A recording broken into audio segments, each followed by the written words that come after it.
back. NicknLex here. Hey, everyone. How's it going, everyone? So tonight we'll get ready to for another ELP masterpiece. Yeah. And I wanted to thank Wayne. We wanted to thank Wayne for sponsoring this amazing epic request. Yes. We're gonna do some Aquatarkus. Aquatarkus live. So Tarkus, 1974. Aqua. That's what it's called. And It only exists live, I guess. yes, it does. So he sent us the YouTube link, which we have pulled up. And we are super excited to do this. The most recent ELP that we did was the Rachel Flowers. Tarkus. Yeah. The whole thing. Mhm. Wow, that was so good. So that was really great. But we've also done Tarkus full album on Patreon. We've also done brain salad surgery. So check that out if you guys want to see those. But yeah, I mean, the ELP trip has been real, and So good. let's keep And sailing. oh my God, I think you're 2 minutes away from ELP pictures at an Yes. exhibition. Is it at an exhibition? Pictures at an exhibition. It's about to to win win. our poll. Let's look at the numbers while we're at it. So Man, yeah, because It on won. Patreon, you guys can vote on the poll which full album you want to see. And yes, 27% ELP pictures at an exhibition. Really quickly, it won against Peter Gabriel, 3 Melt, Mm-hmm. Soundgarden, Super Unknown, Nectar, A Tab in the Ocean, Genesis, and then there were 3, and Cars Candio. Exactly. ELP won the battle. Yes. Crazy. It was a little bit like very, very It close started there very for a weirdly. while. Uh-huh. It started very weirdly, yeah. But so yeah, if you want to see that pictures at an exhibition, we'll be posting that shortly. But thank you guys for being here. Thank you again to Wayne for sponsoring this through our Buy Me a Coffee page. If anyone would like to do the same with any track, check out that link in the description. But let's get started. Yes. With Aquatarkus. 1974, baby. Yes.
Keith, man.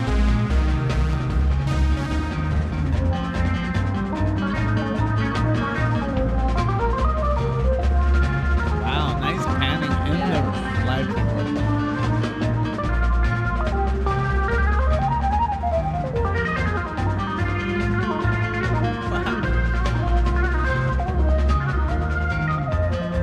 Yeah, that's amazing.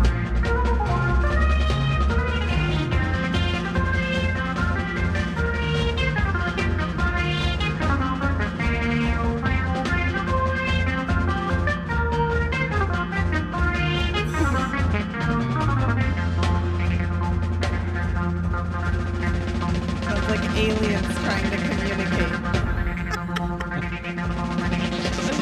Well, maybe he was communicating.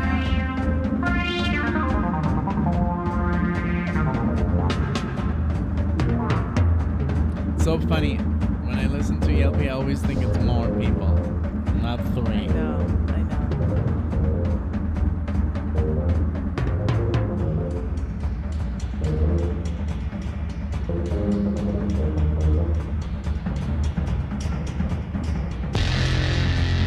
Carl on the bass.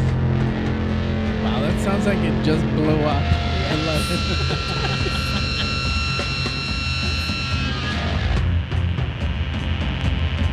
Some heavy distortion on the bass, I think. Or it's Keith.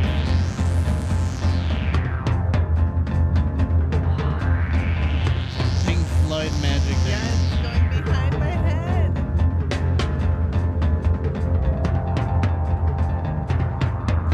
This is amazing.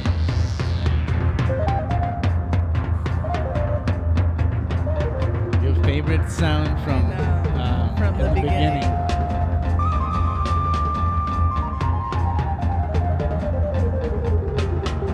Wow, we downloaded this effect, huh? Yeah, yeah.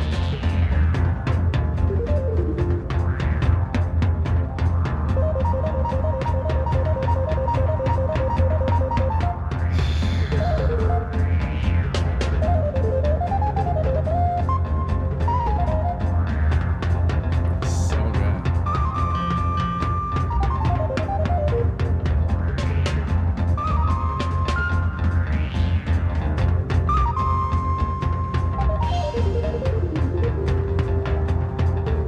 The prelude of pictures. It's like Yeah.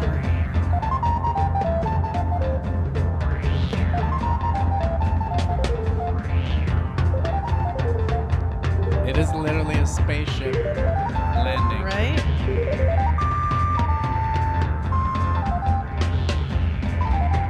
The guitar from Boston.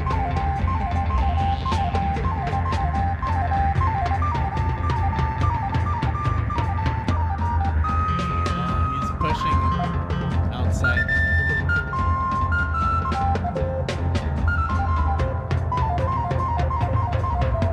The fine line between classical music and jazz.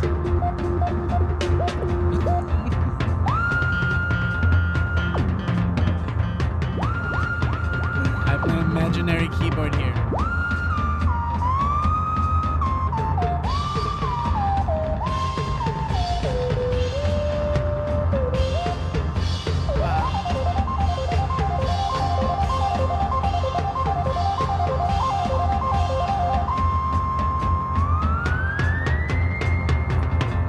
So good. And the drumming, very tribal. Yes.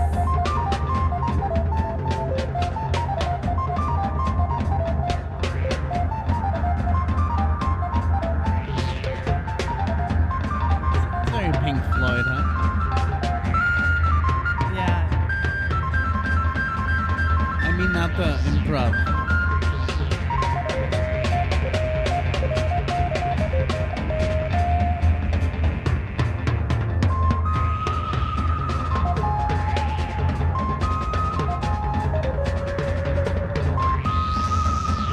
The vibrato.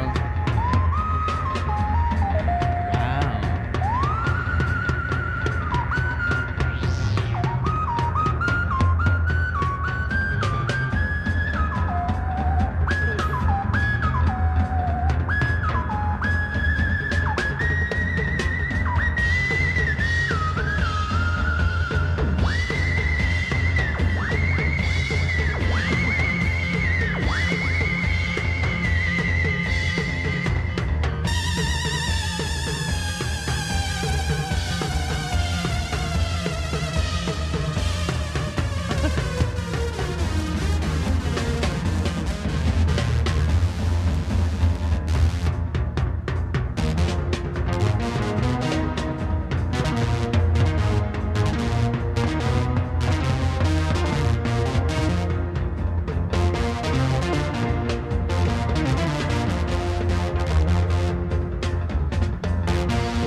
There's no footage of this, right? No.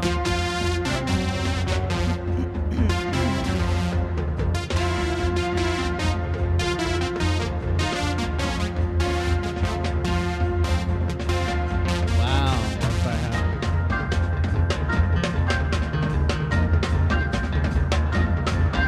This is so good.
How do the Dream drums Theater. even keep up with this? This is literally like Dream Yes, Theater. yes, totally.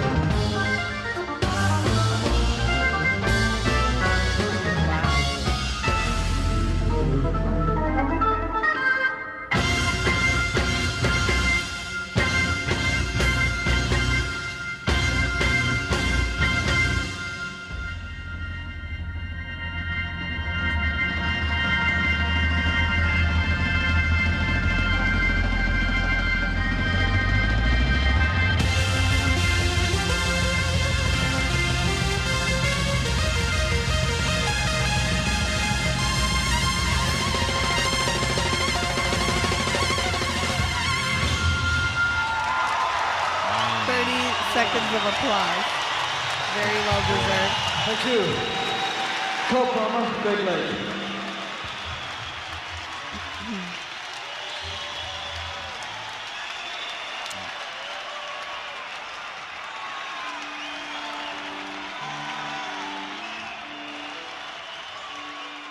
Wow. Imagine to have been there and to have been like so high and like just be enjoying this. That is crazy. Amazing. It literally felt like aliens were communicating Mm-hmm. with us, you know? And like suddenly when it would get super hectic, it's like, fine, you don't want to be friendly? Okay, here's our wrath. And then like, Yeah. you know, I pictured this whole like battle, and first it was just like signals, and then it was like, you know, back and forth, and then like just them getting angry, and then just like lasers shooting, and wow, it was great. Amazing. I loved But it. now, even for me, that I'm I don't know, a little bit more used to like instrumental music and jazz fusion and prog, but even this still is like, it's intense Yeah. for me. Imagine, I mean, I listen to really weird freaking music, Yeah. and this is still like, whoa. Yeah. Okay. So how do you feel when you listen to this? I mean, because I listen to Alan Holdsworth, you know, and this is pretty much, Alan Holdsworth is a little bit more melodic, and he's not melodic at all. So how do you feel when you listen to his music? Is it enjoyable? Is it like, I'm sure it's enjoyable, but what do you get out of this? I don't know. I enjoy how different it sounds from everything else, and how it's trying to, especially at this time, you know, this was 1974, so it was like yesterday when we were listening to Cameo, like it just felt like they were experimenting with all the different sounds that this thing can make. And that's how I feel a lot with ELP. It's just like, hey, look, if I push this, it does that. And then if I push this, it does that. Let's put these together. So it sounds like the intention is to make it different and to make it like, I don't know, but at this piece specifically, there's other ELP like songs that I have heard, and I'm like, okay, that was a lot to take in. That was a tough pill to swallow. But this one, I think since it was only mainly focused on the keys and the drums were pretty supportive in the back, it was just very easy for me to listen to and to take in. And also I was having a lot of fun with my imagination. going. But yeah, of course, you know, as a 5 years ago, when I was a lot less prog experienced, it would have been a challenge for sure. Yeah, I feel I mean, I think this was more like a solo, you know, a solo. It was a demonstration of, I mean, obviously Keith Emerson was like a virtuoso. And there's a lot of like, but what I love about his playing, that he plays a lot of like classical music, but also with some medieval stuff. It sounds very like, every time I listen, and then he uses this effect that sounds like trumpets. It sounds very like da, da, da, da, da, like marching. Dun, da, da, Yes, dun, da, you're like right. Almost like what John Williams does with a whole orchestra, but he does it by himself. So there's a lot of fanfare going on. There's a lot of like what you said, marching, like almost like war-esque. You're right. Kind of like music, but very old war, like Yeah. in the night, like Dark Ages. This almost like, okay, men, come forth, and then bam, ba ba ba bam, bam ba da da da, and then but then he goes like into this entire like, he does like his classical thing, and then what I love about him, he draws this really fine line between classical music and jazz. And my dad taught me that when we were listening to like Take Five and stuff, because that guy. What's him? Dave Brubeck. Dave Brubeck. He comes from a classical background, and he came into jazz through classical music. And I think Keith Emerson does the same. And he doesn't really play jazz because it's like, I don't want to be too weird. You know? I want to keep it rock. And that's what I feel that he's doing. He's giving like a demo of all the stuff he can do, including stabbing his own piano to death at the end, you know, which is amazing. You know, it's like, and when it's artsy, that's what I was looking up the guy again from American Psycho, and I love how he gives these monologues of music and very detailed in the book, but for him it's all too artsy. He wants it too very intellectual. pop. Yeah. When he talks about Genesis, he only likes Duke and, you know, stuff like that, and Invisible Touch, because all the other stuff is too intellectual. So this is very intellectual. You can almost say very personal, you know. And a lot of people don't like it because it's like, well, you know, it's very like, I think chaotic, and or like they sometimes talk about directors. It's very it's too ego, like pretentious. Yeah. But a lot of people like the pretentiousness of Keith Emerson because he is such a musical, you know, explorer. Absolutely. And then he can play whatever he wants. And I love how he was doing like all this, like when he has that effect that's not a trumpet. I love that when he has that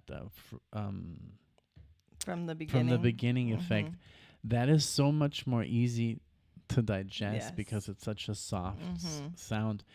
The trumpets, when he does the whole fanfare thing, it is a bit harder to get into because it sounds so like, I can only think of Knights, like aggressive. Yeah, it's just a fanfare, and a fanfare is always kind of like related with some sort of like, like, I don't know, like battle, or like in the Court of the Crimson King, you know, that kind of, like a battle, like it's just like, it's music for kings back in the day, I guess.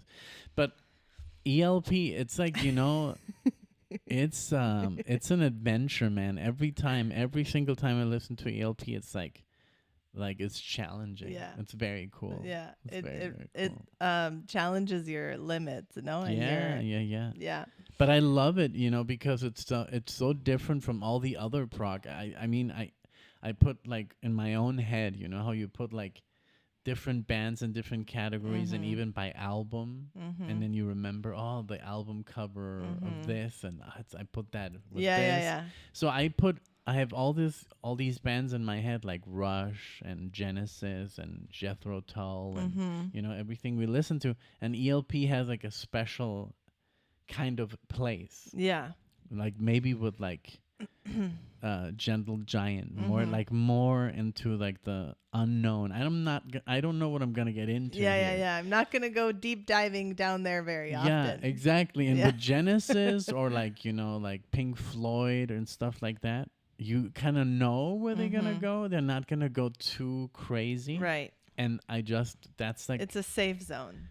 Yeah, not that it's not safe, but it's just like it's like you said, it's almost like it goes into like unknown alien territory. And it's very cool to, I'm sure, imagine going to an ELP concert on acid. That must have been pretty intense. That's what I was thinking. I'm like, everyone here must have been just like tripping. I know. You know, and what a time. You know, in the 70s, and to have this music to accompany you through all of these emotions. And for me, ELP, you know, obviously if you've been watching us, my favorite ELP track, of course, is From the Beginning. And I know it's like Lucky Man? And Lucky Man. Like and the I just ballads. wish they had Take like a Pebble. full album, Take a Pebble, full, just like So albums of that. Are you not a fan of the improv? I like the improv, but it's very safe for me when From the Beginning comes on my playlist. I never skip it, and I'm always like, repeat. And when the solo comes on, she's like, I know every single note of that solo, and it just feels so good to listen to that, and it's safe. Kind of what we were going back to. There's no thinking or saturation. It's just perfectly melodic, and so what do you with feel? A little bit of trippiness. A little bit. Not. I don't want to make it too long. Yeah, I know. But what do you feel, for example, when you hear Pat Metheny improvise? That's different. Why? I think. Why though? Because it's not. Because of the sound. Because it's not the notes. I think it's the sound of the keyboard that is a little bit more threatening. It's not even the notes, because the notes that Keith Emerson plays, it's very beautiful. Yeah. It's just the sound of the keyboard that makes it kind of like, because when Pat Metheny plays, it's either very soft, like distorted, or almost no distortion, or he uses like the meaty stuff that sounds like a flute or like a sax or like a trumpet. Yeah. But it's not so invasive, I think. Yeah. Like, for example, Alan Holdsworth, when he plays, a lot of people don't like his tone because he uses all this delay, and it doesn't really sound like a guitar. I love that about the whole sound of him. And then his improvisation, yes, it's very, very invasive because there's a lot of I don't know, let's not get into that, but it's a lot, Yeah, I think you have a point there. I think you're right, because Pat is also quite crazy, but yes, the guitar sounds very sweet. I think, I think the way he delivers it into your brain is just very soft, even though he's like, yeah, you're right. And almost That's true. Faster and more notes. That's true. Right? Yeah. So something to think about. I know. I didn't even make that comparison. But this was great. Thank you, Wayne. Thank you so much for this. This was a great track to request. So good. Very, very necessary listening, I think. I want to know why it's called Aqua, though, because I pulled up an album called Oxygen by Jean-Michel or Jean-Michel, and then Jarre. Is that correct? I think so. I don't know. I know he's French, so it would be like Jean-Michel Jarre. I think so, yeah. But I mean in English, right?